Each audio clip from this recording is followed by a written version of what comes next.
Aujourd'hui, lundi 13 septembre, 6e jour du mois de Tishri. Permettez-moi en cette nouvelle année de vous souhaiter à vous tous Shana Tova U'Borechet, Tichele Shana V'Kilelotea, Tachel Shana U'Birchotea. Que cette année soit porteuse que de bonnes nouvelles, que cette année puisse vraiment apporter toutes ces bénédictions et qu'elle puisse surtout emporter avec elle l'année dernière toutes les malédictions. Qu'Akadosh Baruch Hu puisse remplir Mishalot Libenu, tous les désirs de nos cœurs, et que tous vos vœux soient exaucés. Juste après, je voudrais souhaiter Refoua Shlema à tous les malades, en particulier un membre de la communauté d'Alfortville, qui habite en Israël d'ailleurs, et qui est très malade à cause du Covid. Il s'agit de Philippe Attar, pour ceux qui se rappellent, qui habitait du côté de la place des Goujans, du côté de la rue de Nice, dans ce coin, il habitait. Le papa de Rebecca, pour ceux qui se rappellent, voilà. Les Ilou Nishmat aussi, je ne peux en aucun cas oublier, puisque je ne prendrai pas la parole pendant les fêtes. Je ne pourrai jamais oublier quelqu'un qui fut, pendant toute la période où j'étais rabbin à Alfortville, jusqu'au moment de son départ, il a été mon bras droit, M. Wazana, Rabbi Abraham Ben Shlomo Wazana, qui nous a quittés à la synagogue pendant Shmini Atzeret, pendant Sukkot, à la Souka même, le soir de Shmini Atzeret, il nous a quittés. Personne ne pourra jamais l'oublier. Tout le bien qu'il a fait pour la communauté, tout le bien qu'il a fait pour nous tous, et à moi en particulier.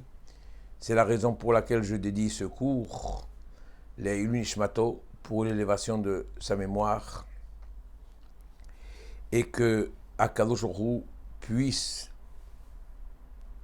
le recevoir comme il se doit, et surtout puisse accepter toutes les mitzvot qu'il a faites tout au long de sa vie, et surtout pendant qu'il s'occupait de la communauté d'Alfortville, en tant qu'homme de Tzibour, un homme de communauté. Tiye nafsho terura bifrot zachayim. Mes chers amis, aujourd'hui c'est un devoir Torah un peu différent des autres, puisque je ne vais pas parler de la paracha de la semaine comme d'habitude, mais je voudrais parler de Kippour, qui est dans quelques jours, et de la fête qui va suivre après Kippour, la fête de Sukkot.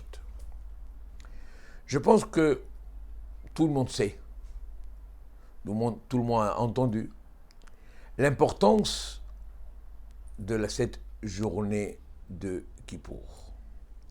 Kippour de Yom Slicha Mechila Vechapara. C'est un jour de pardon. C'est un cadeau extraordinaire que Dieu nous donne la possibilité, une fois par an, un seul jour par an, de pouvoir retourner vraiment vers lui, de pouvoir se repentir, de pouvoir faire tout simplement ce que nous appelons Teshuvah. Ki bayom hazeh yichaper alechem, letaher etchem mikol chatotechem, lifnei Adonai titharu. C'est en ce jour qu'Akadosh Baruch Hu va nous pardonner. C'est un jour magique. Un jour, d'après un avis dans le Talmud, même si on ne fait absolument rien, même si on reste chez soi, en train de dormir, un jour magique. Tous nos fautes sont pardonnées. C'est un avis. La halakha n'est pas comme ça, puisque la halakha c'est, oui, c'est un jour de pardon, mais à condition que ce jour soit accompagné des efforts de la part de la personne, de la teshuva de la part de la personne. Mais on voit bien que c'est un jour vraiment magique où tout le peuple d'Israël pratiquement se réunit dans les synagogues, surtout vers la fin de Kippour. Tout le monde vient alors qu'on n'a absolument rien à leur donner. C'est un jour de jeûne.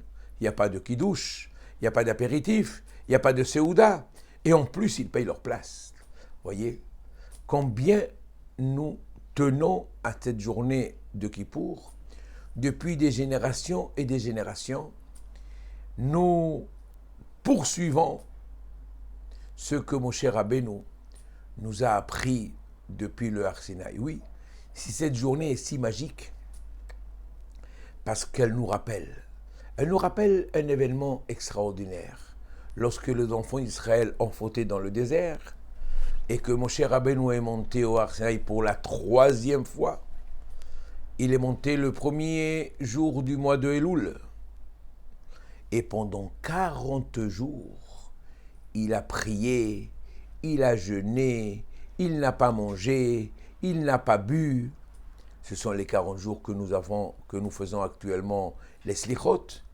Et c'est au bout du 40e jour, à savoir le 10 du mois de Tishri, le jour de Kippour, Akadosh Baruch Hu lui dit « Salarti kidbarecha » je pardonne selon tes paroles. Oui, même cette faute tellement si grave qu'ont fait les enfants d'Israël, grâce au repentir des enfants d'Israël, grâce aux prières que Moshe Rabbeinu a fait, tout a été donc effacé. Eh bien oui, nous pouvons effacer en cette journée tout notre passé et recommencer donc une nouvelle vie, une nouvelle page, grâce aux prières que nous ferons le jour de Kippour. Mais il y a des préparatifs. Avant Kippour, pendant Kippour, et je dirais même après Kippour. Tout d'abord, la veille de Kippour. La veille de Kippour, mes chers amis, il faut avoir le courage. Je dis bien, il faut avoir le courage de pouvoir pas simplement envoyer un WhatsApp ou donner un coup de fil, mais il faut aller voir personnellement, de vive voix, la personne que nous avions offensée, la personne que nous avons vexée pendant l'année, et de lui demander pardon. Pour qu'Akadosh Baruch Hu puisse nous pardonner le jour de Kippour, il faut que nous nous fassions aussi pardonner de nos erreurs vis-à-vis des personnes, et nous que nous pardonnions donc aussi les personnes. Il faut avoir ce courage. Je sais que c'est très difficile. Je sais que c'est très très très dur. Des personnes qui ne se parlent pas depuis des mois ou des années. Eh bien, cette veille de Kippour, mes chers amis, faites cet effort. Allez-y. Allez-y vers les personnes que vous avez offensées volontairement ou involontairement et demandez-leur pardon. C'est la raison pour laquelle moi aussi, je me permets, comme je faisais auparavant, le soir de Kippour, pour ceux qui se rappellent, je demande aussi à tous ceux qui me suivent et à toute la communauté et à tous ceux que je connais ou que je ne connais pas, si jamais j'ai offensé quelqu'un, si jamais j'ai oublié de mentionner quelqu'un dans un sens ou dans l'autre, de me pardonner. Et pour qu'Akadosh puisse nous pardonner, nous aussi, on fait pardon.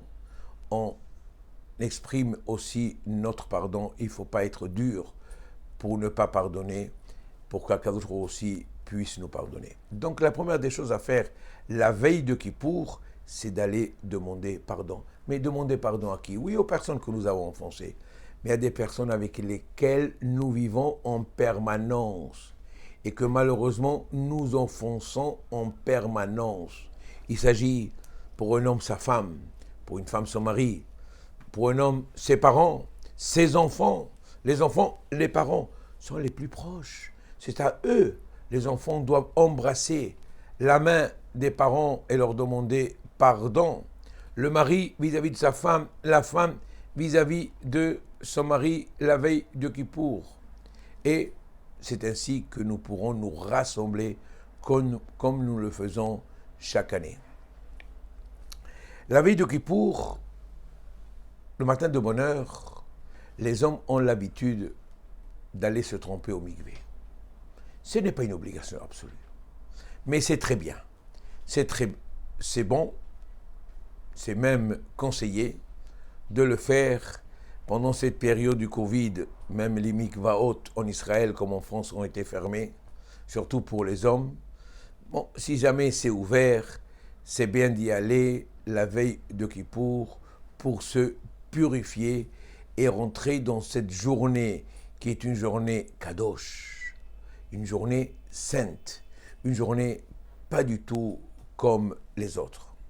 Ensuite, la veille de Kippour, c'est la seule journée dans l'année où nous avons l'obligation de manger sans arrêt. Et on n'a pas le droit de jeûner ce jour-là. Des fois, dans l'année, pour X raisons, on doit faire des jeûnes. Mais la veille de Kippour, il est interdit de jeûner et il faut au contraire manger au maximum. Au point que nos sages disent que celui qui mange la veille de Kippour, c'est comme s'il avait jeûné aussi le jour de Kippour. Donc, n'oubliez pas de manger tout au long de la journée la veille de Kippour et évidemment, n'oublions pas de faire Seudat Mafseket, mais j'arriverai. On a l'habitude de la veille de Kippour de faire les caparotes. Autrefois, nous faisions les caparotes avec des poulets.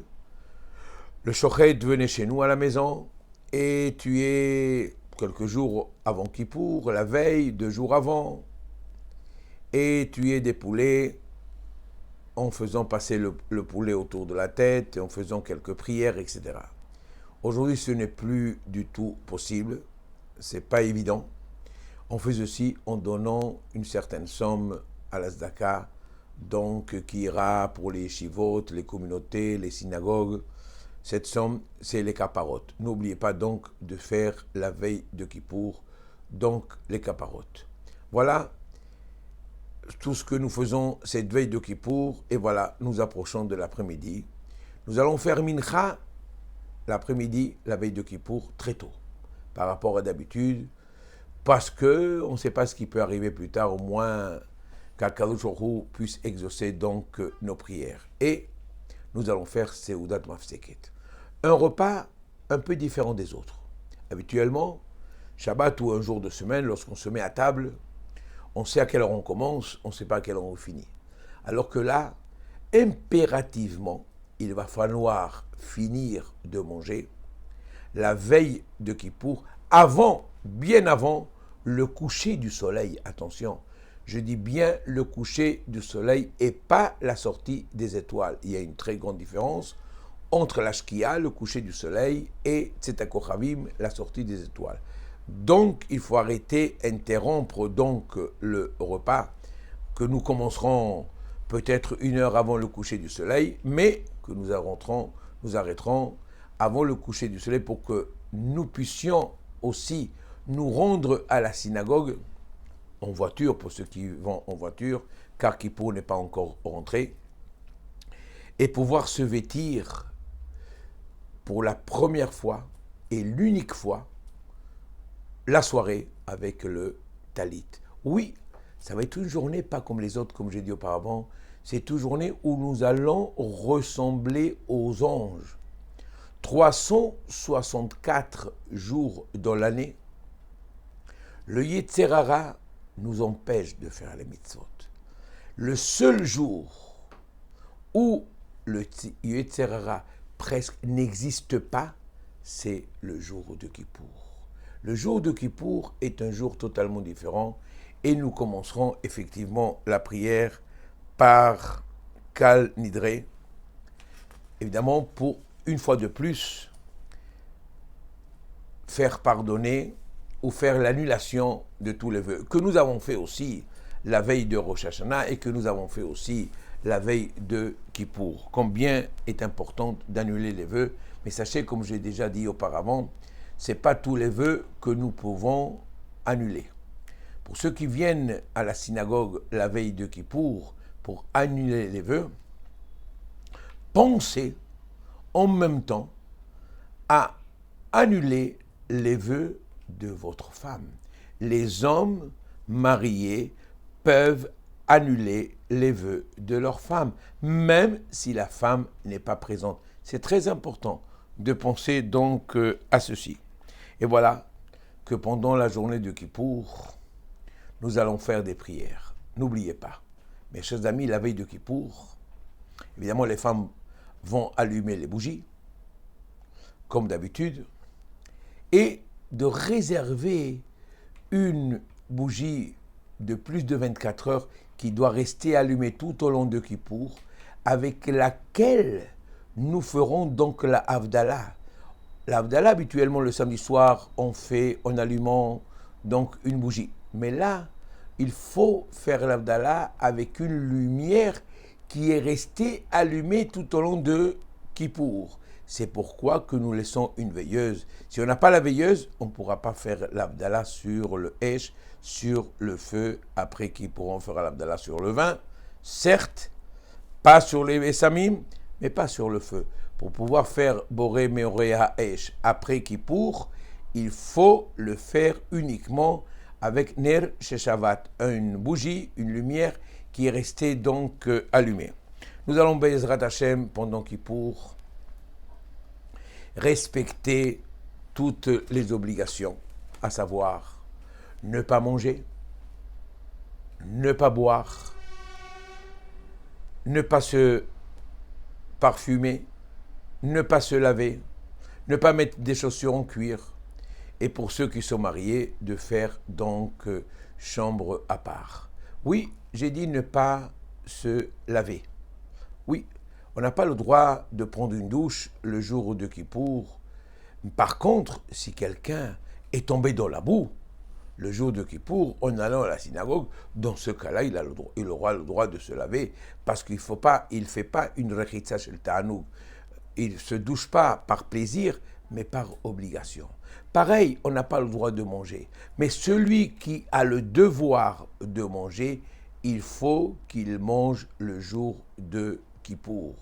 Évidemment, la Torah ne met jamais la corde au cou pour personne, mais elle encourage à faire la Torah. Vachai bahem, toutes les mitzvot que Dieu nous a donné de faire, c'est qu'on puisse vivre avec donc les mitzvot. C'est vrai qu'on n'a pas le droit de se laver, et le matin, lorsqu'on se réveille, on se rincera un tout petit peu les doigts, et avec les doigts qui seront un peu mouillés, humides, nous laverons un peu les yeux, mais en aucun cas, pas comme d'habitude, ni une douche, ni de l'eau à flot pour se laver. Jour de Kippour, il y a donc plusieurs restrictions, respectons-les comme il se doit. Évidemment, vers la fin de Kippour, je sais, c'est un moment important, où les synagogues se remplissent à ce moment-là, c'est le moment de la Neila. Les cieux vont se fermer. Ce sera vraiment la dernière limite pour que Akadosh Baruch Hu puisse nous pardonner. Alors, n'attendons pas la fin pour prier et pour faire Teshuvah. Faisons-le depuis le début et ce sera beaucoup plus simple donc à la fin. Après cette journée de Kippour, que Bezrat Hashem, elle se passera convenablement et que nous puissions faire ensemble un tzom kal, un jeûne facile, et que nous soyons donc pardonnés et exaucés. Dès qu'on va arriver à la maison, on va faire l'Havdalah, on va manger. Et voilà qu'il y a une mitzvah qui se présente à nous, que certains ont l'habitude de le faire juste après Kippour. C'est la construction de la soukha. Certains pensent que ce n'est pas une mitzvah de construire la soukha. Oui, c'est une mitzvah de construire la soukha. Il y a ceux qui disent il y a uniquement la mitzvah de venir manger à la soukha. Mais pour pouvoir manger à la soukha, il faut aussi construire la soukha. Donc il faut participer donc à la construction dans les synagogues, participer donc à cette construction de soukha. de la Souka. Voilà, la fête de Sukkot arrive. Comme vous savez, c'est une fête exceptionnelle, une fête où on va tous se rassembler autour de la Souka pour nous rappeler tout simplement qu'Akadosh nous a protégés dans le désert par des nuées qu'il y avait partout, en haut, en bas, à droite, à gauche, etc., pour nous protéger du soleil, des scorpions, etc., et des ennemis. Nous ne faisons pas la fête de Sukkot après Pessah comme la logique l'aurait souhaité, parce qu'après Pessah, c'est le beau temps. Donc après le beau temps, on a l'habitude, on ne va pas sentir vraiment la mitzvah.